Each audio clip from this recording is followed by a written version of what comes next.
Illegal betting is not a recent issue in Türkiye. It has existed for years, alongside ongoing efforts to regulate it, restrict access, and to police its networks. Websites are blocked, operations are carried out, and arrests are regularly announced. Yet despite these measures, the market has not disappeared. According to recent data, it is evident that the betting epidemic has continued to expand. So the question isn't simply whether illegal betting is now widespread or not in Türkiye. The question is, how has it managed to grow? What kind of structure sustains it? And what the numbers reveal about those most affected, particularly as the age of participants continues to fall. Let's look at the data. Survey findings suggest that illegal betting is far more common than is often assumed. According to available research, 1 in 6 people in Türkiye has engaged in illegal betting. That figure alone challenges the idea that this activity exists on the margins of society. When age groups are examined more closely, the pattern becomes clearer. Among people aged 18 to 24, the rate of illegal online betting reaches 15.4%. In the 25 to 34 age group, it exceeds 13%. A 2025 report by the Green Crescent Counseling Center, Yeşilay, adds important context. It identifies young people, lower income groups, and individuals working in unstable or informal employment as facing a higher risk of participation. This matters because gambling-related harm does not spread evenly. The earlier people are exposed, the more normalized the behavior becomes in everyday life, and the harder it is to treat as an isolated addiction later on.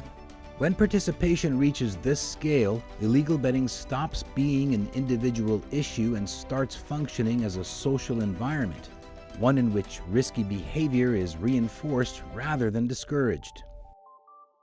One of the key reasons illegal betting continues to grow lies in how easily it adapts to the digital environment.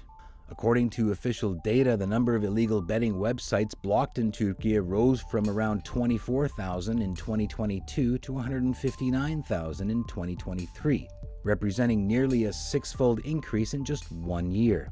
At first glance, this may appear to reflect stronger enforcement. However, blocking access does not reduce demand but changes where and how that demand is met.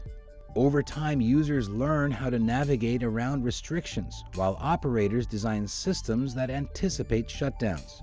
New domains, mirrored sites, alternative payment methods, and social media referrals allow platforms to reappear quickly.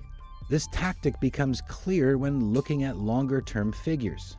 Over the past 19 years, more than 517,000 illegal betting websites have been shut down. Despite that, an estimated 300,000 new sites emerged during 2024 and 2025 alone. In practical terms, this means illegal betting operates less like a static target and more like a moving system, one that absorbs enforcement pressure without fundamentally shrinking. Illegal betting in Türkiye is not only a widespread problem in society, it has also become economically significant.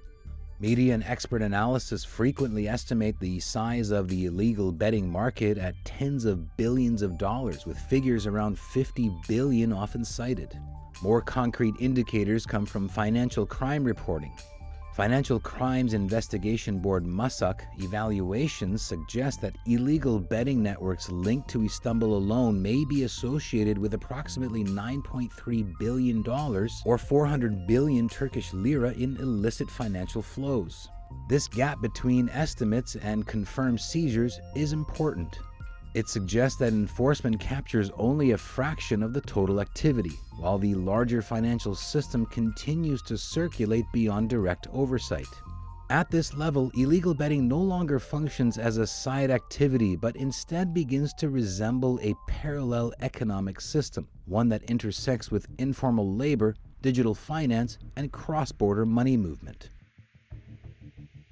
In response to the spread of the betting epidemic, law enforcement activity has intensified. Between January 2024 and October 2025, Türkiye carried out 1,120 operations targeting illegal betting. During this period, authorities seized $367 million or 15.8 billion Turkish lira worth of cash and assets. Operational figures also show a steady increase over time. In 2024, there were 499 operations. In the first 10 months of 2025, that number rose to 621. Arrests and detentions followed a similar trajectory. These numbers indicate sustained pressure, not inaction, but also suggest a structural limitation. When a market is driven by widespread demand and supported by flexible digital infrastructure, enforcement alone tends to fragment activity rather than eliminate it. Smaller networks replace larger ones, and new participants fill the gaps left by arrests. In late 2025, illegal betting in Türkiye became visible through a series of investigations in professional football. In November, a probe by Turkish authorities found that 371 referees had betting accounts, and that 152 of them were actively betting, despite strict prohibitions on gambling within professional football. As a result, 149 referees were suspended from their duties pending disciplinary action. The investigation did not remain limited to referees, and authorities arrested 8 people as part of the widening probe. 1,024 professional football players were also under investigation for suspected links to illegal betting. By December 2025, the case expanded further. Over 20 players were jailed pending trial, and prosecutors issued detention orders for an additional 29 people, including individuals connected to clubs and betting operations. The scale of the investigation is notable given that professional football in Türkiye is governed by formal contracts and explicit bans on betting. Despite this, hundreds of referees and more than 1,000 players were implicated, indicating that illegal betting had become widespread even within a tightly regulated system. Taken together, the data points to a structural problem rather than a series of isolated violations. Illegal betting in Türkiye grows where demand remains high. Digital access stays easy, and economic pressure limits alternatives. Law enforcement disrupts individual networks, but the system continues to regenerate because the conditions that support it remain intact. The damage becomes harder to contain as participation spreads and starts at younger ages. Widespread exposure normalizes risky behavior, weakens deterrence, and makes addiction more difficult to treat once it sets in. Financial harm also stops looking like individual loss and begins to affect households and communities. This is how illegal betting moves beyond illegality and begins to corrode society itself, not through a single failure, but through scale, repetition, and long-term exposure.